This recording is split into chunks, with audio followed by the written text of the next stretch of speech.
Hello, Flight Club members and friends. Real special webinar guest today, Mr. Clint Davey, all the way from Australia to teach us about wargame design. Thanks to Tess Butler for hosting, and over to you, Clint. All right, well, hello everyone who's tuning in to Fight Club International. My name's Clint Warren-Davey. I'm a game designer and a history teacher here in Australia. And today I'm going to be showing you guys how to go about designing your own wargame and giving it the best chance of getting published. So this is for people who are interested in commercial or military wargame design, or even if you do it for fun as a hobby, whether you're doing it as a career or a side hustle or whatever. This is just some advice that I found that will help you, probably save you a lot of time and save you a lot of effort. So I'm going to take you through some of the games that I've designed and the process that I use to get an idea to a finished product. So I'll start by showing everyone some of the games that I have in production. So if we just go down the slides, I'll show you. So if we just go down one more. So this one's coming out this year, probably in April. 1 hour World War II. This is coming out with Worthington Games, and this is what it says on the tin. It is World War II in an hour. That's the intention. It's a very, very stripped back, streamlined World War II game at strategic level, based on an action response mechanic. So everyone's always jumping in and interfering with each other's turns, and very tense game where there's not a lot of luck. It's all about decision making. So that's a really fun one. And if that is successful, I'll be turning that into a series with 1 hour World War I and then possibly 1 hour American Civil War and Napoleonic Wars and so on, just going back in the history. So that one's one I'm very excited about. And if we go down again, this one is Werewolf. This is a counterinsurgency themed game. It's actually alternate history based on the Nazi insurgents in World War II, who are actually not that big of a deal, but in this alternate history timeline, they are. This is set in 1945 through to 1948 in occupied Germany. And it's a 4-player game modeled on the Coin series. So if anyone's familiar with Andean Abyss or Cuba Libre or Fire in the Lake, it's in that mold. 4 players, the Allies, the Soviets, the Werewolves, and the Edelweiss. So this is 2 counterinsurgent factions and 2 insurgent factions. And it's got a lot of Cold War / World War II theme behind it. So it's, like I said, alternate history timeline. So a very quirky kind of theme. So that one is with Legion Wargames. That should also be coming out this year, hopefully. And if we go down again, I'll show you the next one. This is Division Commander, 101st Airborne. Still early stages of this one. Should be coming out 2025. It has been thoroughly play tested. I just need to make the graphics look a bit nicer, get a graphic designer to polish it up. But this is basically a single player or co-op game where you lead the 101st Airborne Division in World War II from Normandy all the way through to the occupation of southern Germany and Austria. So you manage a division throughout the war. And this is going to be released with Dietz Foundation. So same publisher as Sebastian Bay's Littoral Commander, which many of you will be familiar with. So that's Division Commander. And again, if that one is successful, I'll turn that into a series. This one's 101st Airborne. And if it is a series, the second one will probably be 21st Panzer Division. And then it will probably go on to cover more recent conflicts or even near future conflicts. So that's Division Commander. And I think that's, there's one more on this list as well. If you just go down one more. Now this is very much a work in progress. And I don't want to give away too much about it because it's going to go through a lot of changes before it goes out in the real world. This is a game I'm making about the Polish underground in World War II and also after World War II. So it's set in Poland in 1944 to 1947. And it's about the insurgent factions in Poland who are resisting both the Germans and the Soviets who are occupying that country. And that is going to be a Phalanx Games production, but this is a long way off. It's still very, very early days, and I'm playing around with the mechanics a lot, but very, very fun, very cool ideas. A lot of emphasis on capturing supplies and rescuing prisoners, espionage, all stuff that the Polish underground was actually doing during the war. So that's some of the games I've got on the go. I have other designs as well that are not yet ready to see the light of day, but these ones are all in the pipeline. They all have publishers lined up, and they all will eventually become a real product.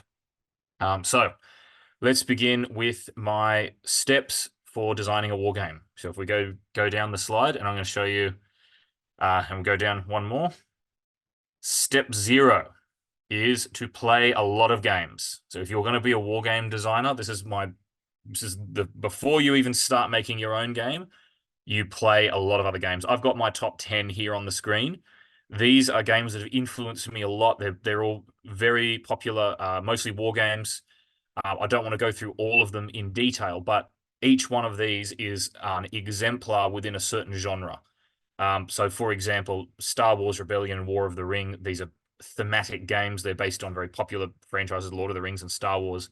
And both of those games are designed to cram a trilogy of movies or books into a single 2 to 3 hour game, capturing all the detail. They do it very well. So if you want to design a highly thematic game, have a look at those. Twilight Imperium, very similar. Twilight Imperium's epic sci-fi war game, up to 6 players, got diplomacy, technology, all kinds of stuff. Some of the other ones that are worth noting as well is Andean Abyss, which is the first of the Coin series. Coin has influenced me a lot in my design. There's so much to Coin that's so good. But it's kind of a blending of Euro game mechanics and war game mechanics. It was one of the first games to do that. It's about insurgency, counterinsurgency. And then aside from that, I've got 2 classic GMT games on there, Paths of Glory by Ted Racer and Empire of the Sun by Mark Herman. Both of these are CDGs or card-driven games. Very big genre within wargaming. Cards drive the action. Cards have multiple uses, and it melds the political and the military and the economic all into one system. So that's some of my recommendations. I've been posting about this on Twitter lately and what I think about all these games, but these are all brilliant examples. But the more games you play, the better a designer you are going to be. Same as if you're an author, you need to read a lot of books. And it's because if you think of a rule or a mechanic or an idea for your design, chances are someone has already thought of it, and they may have done it better. And you can save yourself a lot of time by not having to reinvent the wheel. If you play lots of other games, you're going to gather tools that you can use in your own design. Right? It's impossible to be 100% original. You are going to use something that someone has already done before. It's fine to do that. You just put those tools together in a way that hasn't been done before to make a unique game. So the more games you play, the more tools in your toolbox that you can use to adapt a theme into a game. And the other reason is you are going to see how other designers work. I always play games and read the designer's notes as well. So you're going to see how other designers go through that process and the problems that they encounter. So that is step 0, play a lot of games. All right, and then we'll get to step 1. So if we just go down the slide. So first of all, you come up with an idea. After playing lots of games, you will have an idea for making your own war game. This is the fun part. This is the easy part. And this will probably consume you for in my case, I will get an idea in my head and think about it for a couple of weeks straight. And if it stays in your head, you got to make it. You need to have something that's going to sustain your interest over time. So if there's an idea that you've got in your head and you're still thinking about it weeks later, that's a sign that you need to make that into a game. I take notes on my phone or on pen and paper whenever I have inspiration. I just write them down. I've got a million game ideas. Most of them are never going to get made, but the ones that stick in my head, they're the ones that I actually make. And the beginning of the design process is getting the idea. Just even if you get a single piece of paper and just do a rough sketch of what the board's going to look like, jot down just in dot points what the mechanics are going to be, how it's all going to relate to each other, draw little diagrams. And you'll actually find that most of your design work will get done very, very quickly. So within an hour or two of just sitting down with a bit of paper and getting your ideas down, you will lay the framework for the game. And when you get that initial burst of creativity, you want to keep that going. You want to get all your ideas written down. All right. So sometimes if you're stuck, a good bit of advice, turn off the phone, turn off the computer, sit down with pen and paper for an hour, do nothing else, and just write down your ideas. And that'll help clarify it in your mind. But this is really the fun part of game design, is coming up with the idea in the first place. And if you're stuck for ideas, there's so many, but generally what you're going to do with a new war game is you're either going to take a theme that hasn't been done before or hasn't been done very often. Like what I'm doing, the Polish Underground is a very obscure topic. Not many games have been made on it. So you either take a theme that hasn't been done very often, or you can take a common theme that has been done and you can match it up with mechanics that are not normally used in that theme. All right, so an example of this would be David Thompson's game Undaunted, which is a deck builder, but it's about squad level combat in World War II. You very rarely see deck building with squad level combat, right? So he united a mechanic with a theme that hasn't really been done before, right? So that's another path you can take to having an original idea. Or you do another thing that I do, which is you take a very big conflict and you boil it down and make it something smaller. You streamline it, right? So like what I've done with 1 Hour World War II, I would love to see someone do that with a game like Twilight Imperium or Star Wars Rebellion or War of the Ring. If anyone could strip those down to say a half-hour game, that would be a great idea. So that's the three paths you can take to having an original idea. You can take a obscure theme and develop it more than anyone else has. You can unite a theme with a mechanic that hasn't been done before, or you can take an existing game or an existing theme and strip it down and make it a more manageable game for the average, casual hobby gamer. All right, so let's say you've got your idea. We'll go on to step 2 now. Just go down the slide. This is what I call making a quick and dirty prototype. Quick and dirty meaning don't worry about graphics, all right, and don't worry about writing an entire rulebook.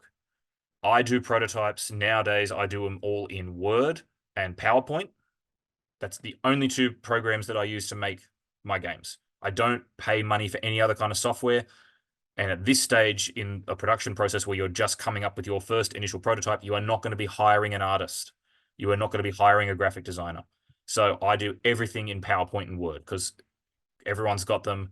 I've been using them for years in my day job as a teacher, so it's not too difficult. And between cropping, screen clipping, and copy and pasting, you can make anything in Word and PowerPoint. You can make cards, you can make counters, you can make a map, you can do all kinds of stuff. All right, so get that prototype. I make digital prototypes so I can play test on the computer, or you make those prototypes in Word and PowerPoint and print them out, and then you've got a physical prototype to play with. But the main thing is getting the prototype up and running as quickly as you can. And there's a couple of reasons for that. First of all, when you first sit down to try out the prototype, you'll immediately see 1,000 problems. You take one turn, you'll go, oh, I need to scrap half the design. Okay, this is very, very common. And you want to get that process done sooner rather than later because you might spend weeks or months or years jotting down ideas for your design, and then you go to test it and the whole thing falls apart. So the prototype has to be made very, very quickly because then you're going to see if the idea is even viable. You're also going to see if it's fun. If you don't like playing the game, other people are not going to like playing the game. So if you make a prototype, you play it, you go, that's not fun. No one else is going to find it fun. You're the designer. You love the idea. If you don't like it, no one else will. And another thing is when you make your prototype, you don't need to write a whole rulebook. Writing a rulebook is hard. Writing a rulebook is probably the hardest stage of the design process. So just do a player aid. Just do like a 1 or 2 page dot points. And they're going to change. The rules are going to change as you make the design. So have your player aid ready to go and write all over it as you're play testing, take notes. And then eventually way down the track, you'll put it together into a properly organized and formatted rulebook. So this is step 2, getting your prototype ready for playtesting, and do that as quick as you can. Don't worry about what it looks like. I've got on the screen here my game on the Polish Underground. That's what the prototype looks like as of now. Nothing pretty, but it works. All right, so if we go down to the next one, step 3, just go down the slide. Yep, so my next bit of advice, before you even tell anyone, before you even start recruiting other playtesters, before you pitch the idea, before you do anything else with it, playtest the game on your own at least 20 times. I've chosen that number. It's kind of an arbitrary number, 20 times. You might be doing it 30, you might be doing whatever, but I find 20 times on your own is enough to find any obvious problems and make sure it's actually functional. Let's say you're making a game that has 2 sides. Say it's a 2-player game. If you're going to play 20 times, and you're doing it solo, of course, you're playing both sides. But then at least you've got enough to see, well, maybe this side is 110, this side is 110, so that seems pretty balanced. You're going to see the ratio of victory for one side or the other. If you're doing a game with 4 players, if you're doing it 20 times, that's enough to see every faction win at least a couple of times. So I do a lot of 4-player games, and if you're doing 20 playtests, you'll see, some factions are winning, some are not winning at all. But it's also, you don't want to be putting your idea out there in the world until you know it actually works. So playtest over and over and over again. 20 times is the minimum. I could more than that. Sometimes I'll playtest a game 40 times before I even mention it. And this is a laborious process. It can be laborious. It can be fun as well. But if you have the prototype set up on your computer, like I said in PowerPoint, you can just have the setup saved as a file and then just copy the file and play over and over again. And when you play the game so much, the rules and the mechanics will be so deep in your consciousness that when you go to write the rule book, any problems will immediately come to mind and you'll know how to word the rules, right? So writing rules in a way that makes sense, you need to have a real deep working knowledge of the game. So a problem can go hidden. A problem can fly under the radar in your design if you're not playtesting enough because you're not thinking in the terms of the game. So more playtesting, the better. And then once you've playtested it 20 times, you'll know if it's viable. You may playtest it that many times and go, this sucks. I'm going to scrap the whole idea. Right? And it's far better to figure that out before you've started recruiting other people to help you. So playtest lots of times, and then we can ask other people. So we go down the slide to the next step. Getting other people to playtest. So you definitely do not want to be doing all your playtesting on your own. You've got to get playtesters. This is hard. This is a really hard part of the design process because it relies on you already having a network of other people that you can rely on. And not everyone has that. If you're trying to find playtesters, how I do it is I use Twitter, which is my main social media platform that I use. Now it's called X. But I post on there. I've got a game up that I'm designing. Anyone want to playtest it? If you're interested, just reply. And then I direct message those people, get their email address, and I set them a print and play prototype, or I send them the digital prototype that I'm using, so the PowerPoint or Word files that I'm using to playtest. So with playtesters, a couple of things to understand. They're going to be doing it voluntarily. Like they're not going to be expecting to be paid. They're probably going to play the game once or twice. They may never play it because they may not have time. They may go, "Oh, I'm interested." You send them the game. They read the rules. They lose interest. That's fine, right? You are asking people to volunteer their own time, so don't expect too much from your playtesters, right? If you send your game out to 20 people, you might get one or two of them giving you detailed feedback. Okay, so you want to cast your net wide. Get a lot of people playtesting, as many as possible. So social media is the best way to do that. I use Twitter, but some people use Facebook, some people use Board Game Geek. And if you are a designer, you really got to build up a network of people. So I post on Twitter regularly, partially for this reason, is to build up a network of people who can help me design games. That's not just playtesters, that's graphic designers, developers, publishers, other specialists. But you need to have a wide group of people that you can use for playtesting. And be very nice to them, thank them, include their names in the rulebook if they've played the game and given you feedback. And it's worth getting other people to playtest the game because you need a fresh set of eyes. Very, very often, a playtester is going to read your rulebook and have no idea how to even do the first turn. And they're going to send you a message and say, how do I do this? And then you're going to go, isn't it obvious? Because you're thinking in terms of your own head where you know the game intimately back to front, but you've had to write down a rulebook to send to someone else. And remember, this might even be your player aid, that is just dot points. If you're sending to other people, you might need to close something closer to a real rulebook. They're going to see it with a fresh set of eyes. They're going to see problems that you didn't notice. And that's even if one playtester finds one problem that you didn't notice, that can be the thing that saves the design. Because it's possible for games to be broken. It's possible for a game to be broken and still published and get out there in the market. And then people who are playing the game realize it's broken and the reputation of that designer is going to go down. I've seen this happen before where a game has a fundamental flaw that wasn't picked up during playtesting. It's still released into the wild. And then the designer will have to release a errata or they'll have to reissue the game or say, oh, this is a new rulebook, it overrides this. And you don't want to be in that position. So get lots of playtesters, try and get their insights. It's hard to listen to feedback when it's criticism. You have to be able to take that. You have to be able to accept useful, constructive criticism. And you want your playtesters to be honest. So don't just get your friends and family. Don't just get your mum or your best mate to playtest your game because they're going to be nice to you. They're not going to be honest with you. You need honest feedback, even if it means someone telling you the game sucks. All right, so get other playtesters. For that, you need your social media network. If you're having trouble getting playtesters, if any designers out there, contact me. I can put you in touch with some people who might be able to help you. But cast your net wide, get lots of playtesters. All right, go down to number 5, please. Down the slide.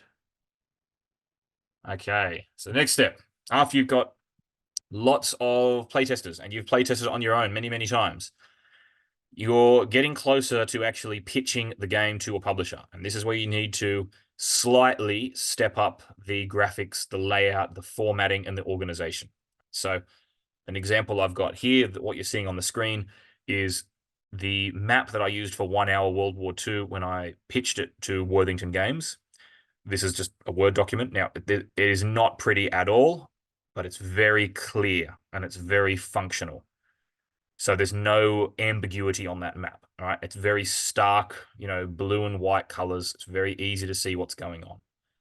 So that's what you're going to be doing in this next step. After you've play tested lots and lots of times, you've figured out any bugs in the rules, you're going to be polishing it ready to send to a publisher. Okay. And this does involve getting the rules written as an actual rule book. So this process takes a lot of time as well. This whole process, by the way, from start to finish, from an idea to getting published, can be 2 or 3 years. So long haul, it's going to take a while. Not just because game design itself takes a long time, but because you're also going to be waiting for other people to help you. But I'll get to that later. For now, you're getting your prototype to a stage where you can email it to a publisher, they can print it off, and they can play it. Clear, functional, easy, don't go overboard. You're not going to be hiring an artist for this. Don't spend any money on graphics. That's not your job as a designer. You just make it clear and functional, right? And then you can send it off to a publisher. So if we go down the slide to the next one, this is the really important part. Step 6, pitching to publishers. Now, I'm talking war games here. I don't know much about the family game or Euro game industry. I'm talking really specifically war games here. But this is my approach that I take. Email a lot of publishers, and your email is your pitch. It's your game design pitch. All right. You want to keep it short. You want to keep it snappy. 1 or 2 paragraphs. Publishers are busy. They get tons of emails all the time. They're not going to want to read a whole essay about your game. 1 or 2 paragraphs at the most, and it's emphasizing what makes it fun, what makes it unique. Why is it different to the other games on the market? So you really want to nail that down. Don't be too wordy. 1 or 2 paragraphs. And you got to include your prototype, which is a series of print and play files, or just the digital playtest file that you use, like the PowerPoint presentation that you use to playtest the game. Like I said before, it's got to be clear and functional, easy to use, easy to see. And email multiple publishers, because chances are you're going to get a lot of rejections, which is fine. All right. You're probably going to get a 90 to 99% rejection rate on your first design. That's normal. So don't put all your eggs in one basket. Email a lot of publishers with the idea. Okay. So if you're in the world of wargaming, the biggest publisher is probably GMT Games. You can try pitching to them initially. They tend to only take on established designers. And that's the same goes for the other bigger companies. So the bigger wargame publishers like Compass, Phalanx, there's a few other big ones. When I say big, I mean they might employ 10 people in their office as full-time employees. That's when I mean big wargame publishers. Most wargame publishers are probably 1, 2, or 3 people in a garage. And I'm not even exaggerating. That's what a lot of wargame publishers are, especially in the US. Okay, so we're not talking big companies here. Some of them are literally a one-man operation. Now, these people are obviously busy, and that's why I'm saying keep it short. But don't be worried about the rejection. Like, these publishers get a lot of emails coming in. The nice ones will give you feedback. They'll say, this is why we didn't accept your game. A lot of them will just have a 1%. I'm saying this from experience. Okay, I've had a lot of emails come back saying, no, we don't want your game, which is fine. Sometimes they'll just say a 1-sentence thing like, we don't do that kind of game. It might be as simple as that. Okay. And you should have done your research beforehand, seeing if a publisher is only doing real big hex and counter traditional style war games, they're probably not going to go for something that's borderline Euro or family game style, or party game. I'm talking war games here. So pitch to a wargame publisher. Okay, not from another genre. We're talking wargame publishers here. And the criticism they give you, take it on board. I mean, even if you think they're wrong, take it on board. It's all part of the process. And it is going to be tough on your ego to get rejected, but keep trying. There's a lot of publishers out there. There's probably, 20 different publishers that I could name off the top of my head that will accept submissions. Like, as in, they will actually read the email if you send them. That's pretty good. A lot of other industries, it's actually very hard to get in on the ground floor. Okay, so if you're an author and you're trying to get a book published, that's about 1,000,000 times harder than what we're talking about here with games. Okay, because it's a much smaller industry, and the smaller publishers are willing to take on newer designers. They're willing to test out new talent. So if you are a new designer, you are probably going to get picked up by one of the smaller publishers first before you get one of the big boys. So if you're out there thinking about publishers to pitch to, say you've got a quirky idea for a game, I could recommend pitching to Legion, Worthington Games, Dietz Foundation, Salt and Pepper Games, Blue Panther Games, VUCA Simulations, Hollandspiel. You could probably have a go at Conquest Gaming, Compass Games. There's lots of them. So pitch to a lot of publishers. Now, let's assume that you get picked up by a publisher. Someone replies and says, yes, we want your game. Now, if you're like me and you've been waiting many, many years for that to happen, I've been designing games for at least 10 years in the hope of getting a publisher. When you get your first deal, when you get your first publisher replying to you, you're going to be over the moon. You're going to be so excited. Very, very excited to have a publisher reply and say, yes, we want your game. When that happens, I'm going to give you some advice that's going to prevent you being heartbroken because some of you may be thinking that you get into wargame design and you're going to make a lot of money. Disabuse yourself of that notion. You're not going to be making big bucks. Okay. If you get a contract with a publisher and you're a new designer, chances are they're going to do an initial print run of, say, 500 or 1,000 copies. That's standard print run size. Of those, if they sell them, okay, assuming they sell all of those copies, your royalties as a designer, typically in the realm of 4 or 5%. So if you get a print run of 1,000 copies, every copy gets sold, you might be getting 4 or 5,000. That's still not nothing. That's okay. It's good money. Okay, it's not going to turn my nose up at that kind of money. But you have probably taken 2 or 3 years to make that game in your own time. Obviously not 5 days a week. Most of us are not able to do that. Most of us in this industry are doing it as a side hustle. We're doing it on nights and weekends and so on. And we're doing it because we love it. We're not doing it for the money. But that's a realistic notion of what kind of money you're going to make if you get accepted is probably 4 or 5 grand for a game. Okay, so nothing wrong with that, but just don't be thinking, oh, I've got a game published. I'm going to book a holiday to Europe or whatever. No. Now, having said that as well, when the publisher does accept you, make sure you get a contract signed. For obvious reasons, and the contract will spell out it should spell out your royalties, and it will spell out the intellectual property rights of the game.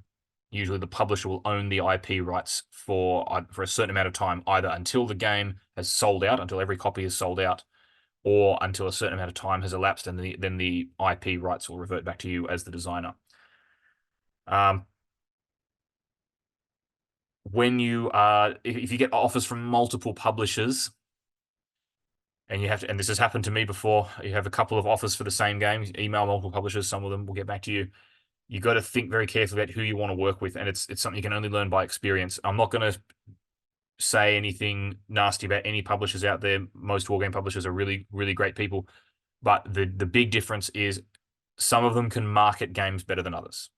Okay, so if you're tossing up which publisher to go with, look at their track record in marketing, because a lot of them don't market very well. All right, so look at, for example, how many copies they're selling. What's their social media presence like? Do they have an email list? Are they putting out YouTube videos? That kind of thing. because in my experience, that's the big difference, is how well they can market the game. That's going to affect how many copies they can sell, which is going to affect how many royalties you're going to get. Okay. So let's assume we've made a game, we've pitched it to a publisher. The publisher's gone back to us and said, yes, we want your game. Wonderful. We've got a contract. We've got a publisher. The game is going to become a reality. We're not done yet. We've still got a few more steps to go. So development. If you are with one of the big publishers, or even a medium-sized publisher, I think Worthington Games, which I've got the picture here for 1 Hour World War II, they have a developer. And that is someone who is going to work with you as the designer. They're going to take your design, which you think is finished, and they're going to show you how it's not finished. And they're going to take your design, which might be 50% done, and they're going to make it 100% done.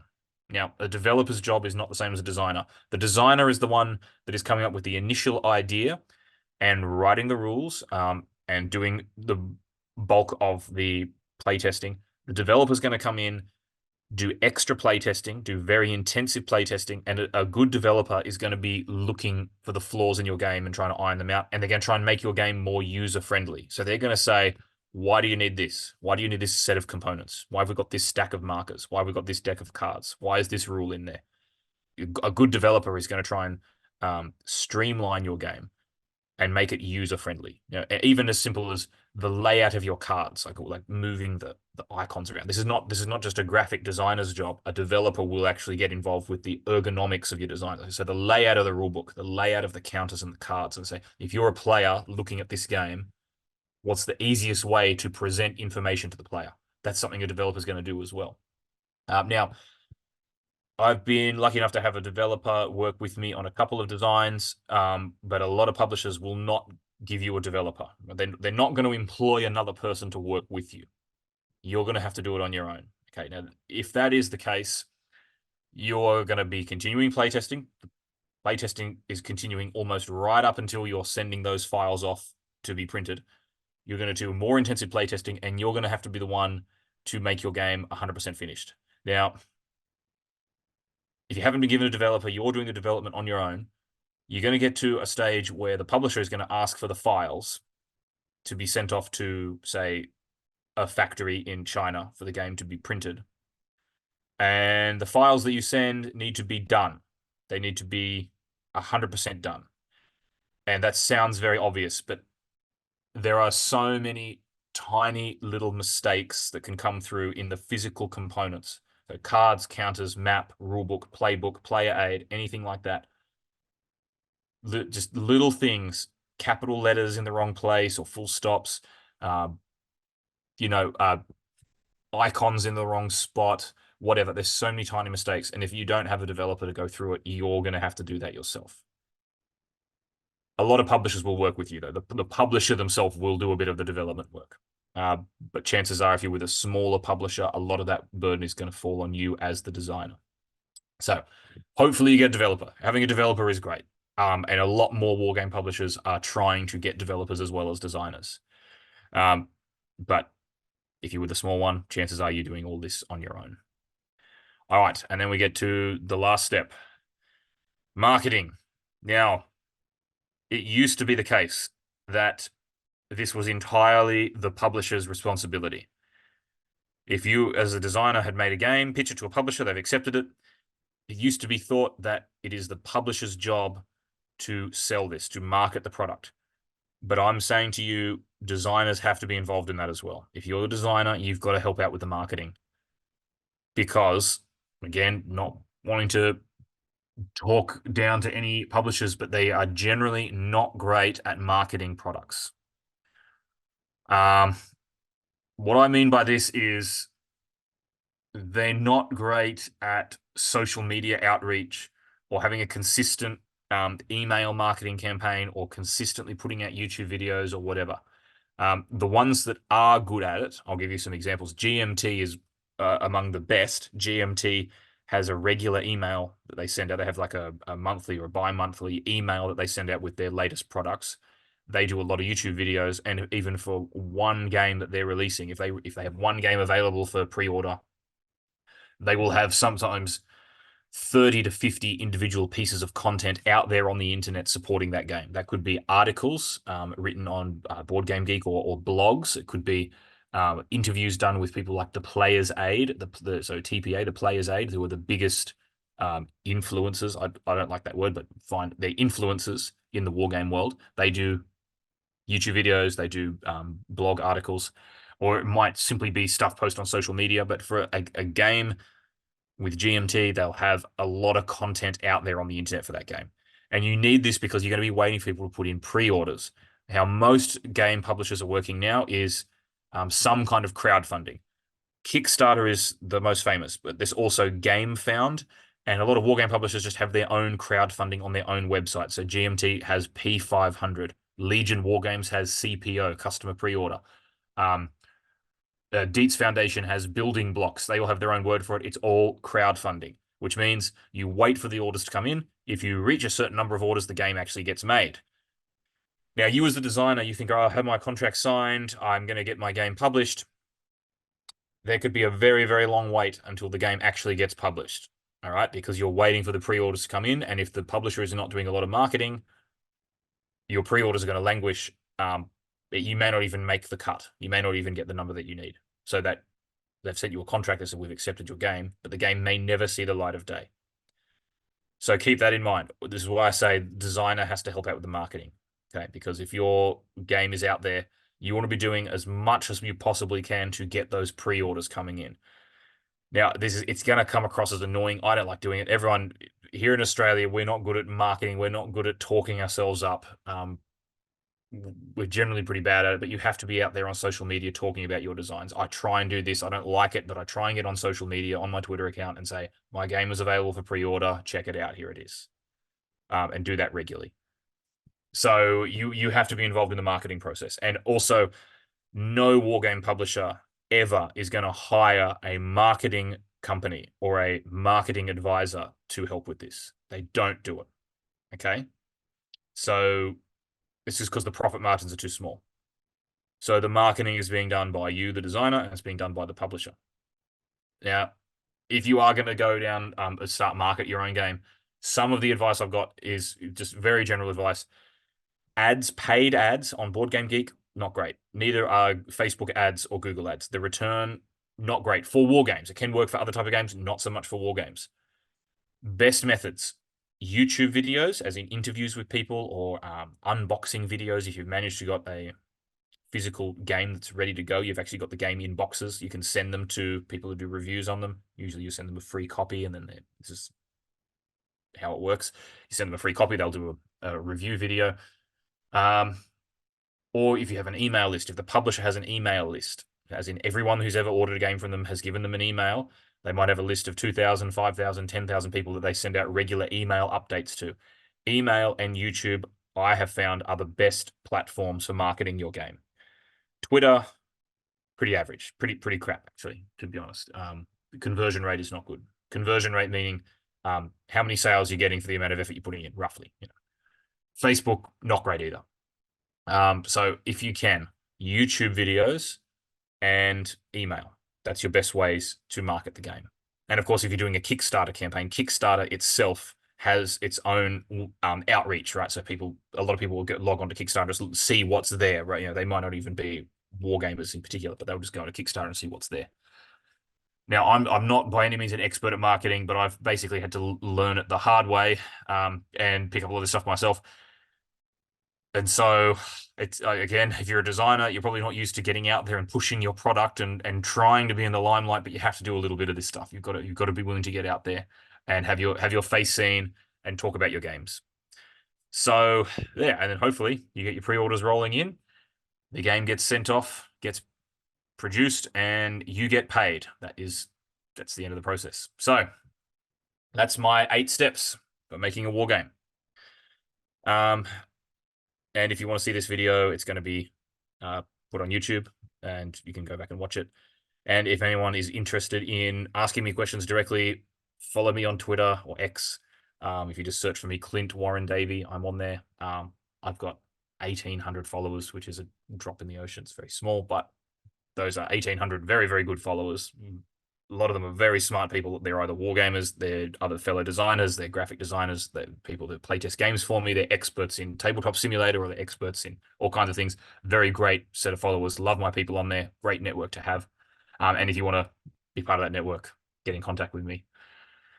So that's it for my presentation. I don't know, Sam or Tess, did you want to go over to some Q&A? Hi, yeah. So, Clint, I've got a bunch of questions for you, actually. Hi from Yes. UK to Australia. Thank you so much for that. I found that really interesting, and I think we are marketing experts, and I think we need to address this later on, maybe on a separate. Yeah, I would love to hear your take on wargame marketing Yeah, because I know that's your specialty, and like I said, they're usually doing a very good job of it. But I think yeah, on the end of it, I think what we're doing is generally what's happening is wargamers are marketing to wargamers and not to the yes, people who would actually benefit from the value proposition of that game. mm, So I think that's something that we need to look at later on. But I've got a few comments. So play lots of games. Yeah, 100% behind that one. And I think in different places and with different types of people as well. yes, We've been going yes, to Comic Cons, for example, and there's often a board game or wargaming room on the side of a Comic Con, which people don't really realise. There's a whole new audience there. mm, yep, Um, for sure. in schools, in colleges, and take board games or war games with you. I took Battleship to a meeting recently, and we played that. I Mm, got the participants, so we can be proactive about gameplay as well as waiting for somebody to invite us to play a game, right? yeah, I mean, I do it in the classroom as well. I'm a teacher. I use games all the time. Kids love it. Great for getting them engaged. I use some of my own designs, or I just use ones that I bought. And yeah, great way to get people interested. I'm a history teacher. I want to get them interested in history, and that's how I do it. But yeah, there's lots of ways you can fit in gaming into your life and play as many games as possible. Yeah, great advice. So, what would you say is the most challenging part of game design for you? Oh, that's a good question. I would probably say getting the rule book 100% finished, getting the rule book done because I don't know. You can stare at the same sentence 50,000 times and not notice there's a mistake until someone else says, "Hey, there's a mistake here." I don't know. I don't know what it is. If you can, I can go through and read my own rule books over and over and over again, send them off to a developer, and they'll say, "What does this mean?" And I go, "Isn't it I do obvious?" think You war know? games are innately collaborative, right? Because you're playing games together. So maybe war game Yeah. rule books, that sort of thing, should be a more collaborative effort as well. Yeah, yeah, for sure. Yeah, you can't do it all on your own. You have to have other people reading it. And a good way to go about writing a rule book is think if you're the player, try and answer this question. I'm the player. It's my turn. What do I do? Hmm. What am I physically doing? Like even some rule books are like, we'll do an extended example of play and go, right, you're going to pick up this counter and move it over to this space. Like pick up the counter and move it over here. Because if you just say something like draw card, move piece, activate, whatever, unless you've got your terminology very, very clear, most wargame rulebooks are very confusing. I remember reading the first coin rulebook that I ever played. It was for Cuba Libre, the first coin game I ever played. I read through the whole rulebook. I said, I have absolutely no idea how this works. I Yeah. couldn't even resolve a single turn.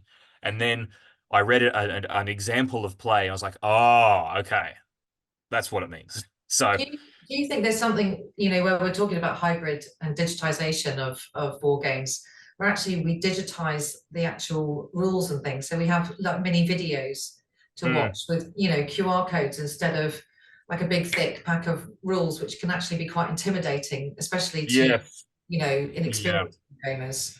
It's a great idea. I mean, I'm not tech savvy enough to do that. That would probably be a job for the publisher or the developer rather than the designer as such, although the designer would have to help with it. Um, yeah, it's a great idea. We probably will see more of that because it is very hard to read a lot of text and translate that into action. And I've found with most wargame groups, say you have, if I have my friends over, say there's six of us coming around to play Axis and Allies or Twilight Imperium, one of these big flashy games.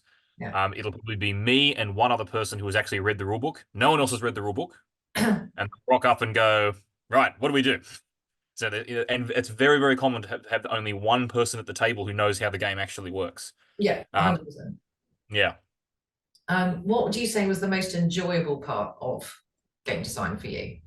The most enjoyable part, hands down, is coming up with the idea in the first place. Mm. If that initial sitting down with a bit of paper and just jotting down all the ideas and doing a rough sketch of the board, that is fun because your realm of possibilities is wide open. It can go anywhere, and because you're not constrained yet by physical components, and you're not constrained by any playtester feedback or having to write any rules, your mind is free to go anywhere. So, and then obviously, as the game becomes more physical, as it goes from potential to actual, as it goes from like an idea to a real thing, your possibilities are going to narrow down. Right? Certain things are just going to become impossible. But in the beginning, anything is possible for that design, and that's when it's really, really fun. So I'll be if I'm at work and I'm just like walking down a corridor and an idea will come to me, and I'll go, oh, I have to stop and write down pages of notes about that idea, and I go, oh, and then a lot of the time it goes nowhere. I don't even make the game, but coming up with the idea is the fun part. And if I come up with a game idea, I usually just post about it as well. I just put it out there on Twitter and go, look, I'm probably not going to make this. Someone else make it, because I want to see it become a reality. But that is the fun part, definitely. So, do you ever use your kids to brainstorm ideas in the classroom for new games? Yes, I do. I do. I tell them about the games I'm working on. So I teach history. I also teach commerce, which is like a business, like teaching business to kids. And I use wargaming as an example. I say I'm involved peripherally in business because I'm trying to sell a product. And I'll say, this is what I'm working on at the moment. What do you guys think? And sometimes they have good ideas, but most of the kids I teach are not from a wargaming background at all. Maybe they've played Risk or something like that, but they're really not used to it. Sometimes they give me good ideas, but usually they find the whole thing just totally alien to them. Oh, so I That's think, yeah, and I've done a few assemblies with kids and actually taken it from a serious games perspective rather than a straightaway wargaming, because yeah, they come up with really amazing ideas then to learn a specific subject or find a specific outcome, and that can lead to wargaming. And they come up with really bizarre mashups. So my daughter, for example, made me play Farmopoly, which is a version of Monopoly, but using her Pokemon cards for actions and for the rules, right? I know. It's so cool. So that's we good. have Yeah, this that's good. Farmopoly Pokemon mashup as a war game. And I think, Yeah, there's lots of stuff out there already. We just need to get those creativity and ideas flowing in the younger generation. yeah, yeah, for sure. I want to get more young designers involved. Always on the lookout for new talent, and there's a lot of people that would be really good at it, and a lot of people have great ideas, but they struggle to commit to the whole process of making a game. And that's partially why we're doing this video is to tell people exactly step by step how to do it. Because there's so many people out there that could make a game, that are capable of making a game, but they don't know how to get an idea into a reality. So I'm hoping we see more and more. Yeah, and, People. and actually you can say to them that you don't have to do it on your own. One No. of the things where we're talking about engagement, finding game testers, which can be quite difficult, is networks like Fight Club, connections and all of those things where, if you need game testers, reach out and say, I need people to game test. Yeah. Yeah, for sure. No, Fight Club's been really good. Ed Farron has helped me with a lot of my own designs. He's helped me with sort of graphic stuff and put me in touch with other people who have been very, very helpful. So this is a great network. If you're a wargame designer, you want to be involved in Fight Club, definitely.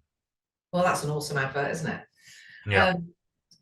So final thing, what is the game that you're most proud of designing? Which is the game that you love the most that you've done? Oh, that's a really good question. Oh, I'm going to tell you to pick yourself up now. Okay, it's like asking me to pick my favorite child, which I but the one that I actually think will be the most successful and probably bring the most fun into people's lives is 1 Hour World War II, because it's of all my designs, it's the fastest playing one, which means it'll probably get played the most, and I've certainly played it the most. And there was a time where my developer and I, so my developer Mark Wiley, who works for Worthington Games, he lives over in Virginia in the US, and we were playing the game online just on Google Slides, Yeah. or even playing it in our heads. We would text or WhatsApp messages. Like, I'm going to move here. It's like a chess game. Chess people can memorize the board and whatever. We had played it so many times that we could play half a game in our heads via text. So because it's such a stripped down game, you could Yeah. do an hour. So I think that one I'm liking that design the most at this stage. And give me 2 games of other people's design that you really love playing and why. Oh, that's a great question as well. There's so many. I love a game called Root by I love it too. Cole Whirl, yeah, which you've probably heard of that. It's a spin-off of, it's really a coin game. It's a spin-off of the coin series, but with the cute little woodland creatures. It's like a Yeah. fantasy setting. But the heart of that game is asymmetry. So 4 totally different factions. My game group that I play with here in Australia, they don't like it for some reason. So I just play it solo a lot of the time.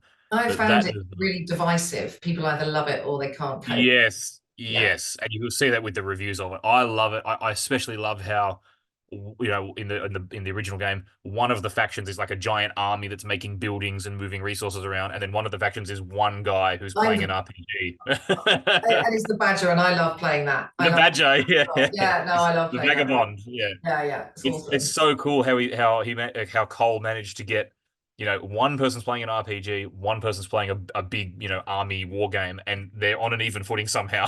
It's It's a it's little such dude a going design. around causing loads of mayhem in between. Yeah, and doing quests like how I'm the vagabond. I'm going to go on a quest here, Yeah. while the armies are moving around, and it has inspired me. Actually, the game I'm doing now in the Polish Underground is where the asymmetry between, say, Polish insurgents versus the German army and the Soviet army. So the Soviets come into Poland with 2 million men, like the Red Army with all of its tanks and everything, and these Polish insurgents have got a few rifles and they've got whatever supplies the Allies can airdrop to them, and they're retreating to the forests and largely doing espionage, sabotage. They're doing prison raids to rescue prisoners, Yeah. all that kind of stuff. That the vast gulf in capability between the sides. Mm, That's something that really inspired me. Is to somehow balance totally different factions in a war game, yeah. and I love that. So that's one route. And then the other one that I've really enjoyed lately is Mark Herman's Empire of the Sun, which is Okay. the most complex game I've ever played. It's Pacific Theater, World War II, and it's just an absolute monster of a game. Goes for ages, tons of rules, huge rule book, lots of text, lots of things to remember. But that game finally helped me understand the Pacific Theater and why there were so many battles over these insignificant islands, because they had airfields and ports. And I kind of knew that in the abstract. I was like, okay, you're fighting over Tarawa or you're fighting over the Solomon Islands because there's an airfield or a port there. I get that. But I'd never really got it at the level of specific operational engagements. Why do you need an airfield here and a port here, and the whole chain of logistics of getting a fleet into action? That's what it helped me understand, because I don't know a lot about Yeah. fleet logistics. Logistics are really Yeah. important, actually. That's not often the focus of a war game, and I think it's almost like a bystand thing. It's a rule, you can't move because your supply chain. Yeah, well, that's the thing. It's usually just a restriction. It's just like you can only do this if you have this condition in place. But there's a lot of games now that are moving in the direction of logistics is a subsystem within the game. It's not just a restriction. It's not just a limit on what you can do, Yeah. but it is a whole other game within a game that you have to manage. So Yeah. I don't know, like a Littoral Commander's got tracking ammunition for individual units. I love that kind of stuff. That's so cool. Like there should be more of that. Yeah. And done in a way that's streamlined and manageable, and not not having to get an Excel spreadsheet to play the game. And it doesn't have to be like that. You can do it all with wooden cubes and tracks and whatever. But yeah, there are more games coming out that take logistics more seriously.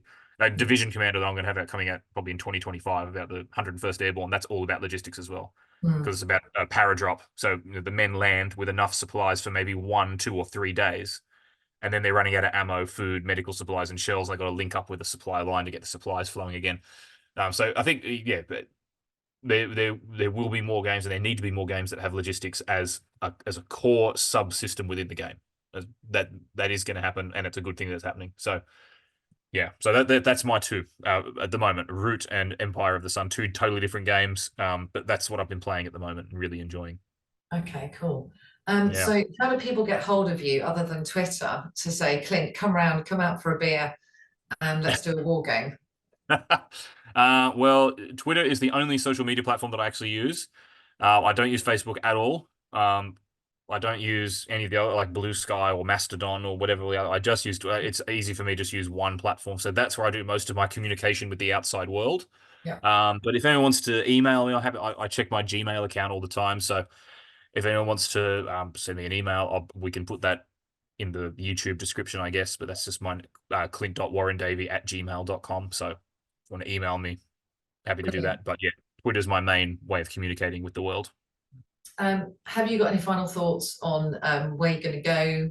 Future, maybe a future technology. Look at what the possible future technology war games would look like using. Oh, Yeah. So what about something on drones? oh, drones. Well, this is, Pure I, drones. yeah. I mean, I have been. I'm not an expert on technology at all. I'm not.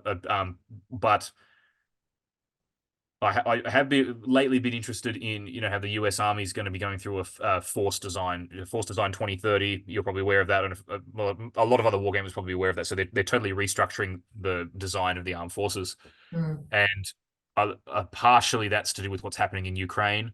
It's also they're shifting the army to face peer competitors like Russia and China rather than facing insurgents like they were in Iraq and Afghanistan. But part of that is integrating missile and drone technology mm, in a more complete way, and and also more focus on logistics as well. So what I would like to eventually do is a sequel to Division Commander, say called Division Commander 2030, and maybe it probably take me 6 years to make it, so it might come out in 2030. But a game that actually brings in all that technology and all that forward thinking that's happening in the military now, um, and shows how drones and missiles and other unmanned vehicles are going to be integrated at division level in the military. So that's not like it's not super original of me. There's lots of people doing that, but it's something I haven't quite wrapped my head around how that's going to look in the future. I know I'm seeing bits and pieces from Ukraine about how it can be integrated into a normal command and control system, into the structure of units themselves. Having how many drone operators you're going to have in a platoon or a squad. There's questions that are still open, but that's something I might explore in the future to yes. do with I mean, technology. the next stage is multi-domain, isn't it? And then Yeah, space as well. space is cool. Space is very cool. I don't know how it's going to work. I don't know if we're going to have like Star Wars style, dogfights up there, and I don't know. But it's all interesting. And here in Australia, we're more concerned with naval affairs. So we like a lot of our military news is about the Navy, is about submarines and so on, because we're in Ireland, like we've got water all around us. So we don't put a much of a focus on space or the air, although we are seeing more of an emphasis on cyber warfare as well. So Yeah, our defense cyber. forces is doing Yeah, more of and that. from a personal thing, I'm also looking at AI into wargaming and the cyber effects of that as well. So I think, yeah, there's so much potential, isn't there, for game Mm, designers and different games to come out, and just don't be limited by what you see already out there. Get yeah. creative. Yep. Yep, for sure. And if anyone needs ideas for games, follow me on Twitter because I post random dumb game ideas all the time, and it's a lot. Most of the stuff I'm not even going to make. Just someone else can make it. So, yeah. Brilliant. Well, look, thanks so much for your time, Clint. It's really super appreciated. It's late in Australia and early in the UK, and everyone else is probably somewhere in the middle. Yep. Um, yeah, Are but thanks. Americans waking up or going to sleep now? I don't even know. Oh, they're still in land of Nod. Yeah. They're not up Yeah. yet. No. Mm. So, but hopefully they'll watch this when they get up over their breakfast. Yes. Yeah. We can only hope. Yeah. All right, brilliant. Look, we'll be in touch with Clint again. He's going to come and do some more things with us in the future. But for now, thanks very much for watching, and get in touch and fight.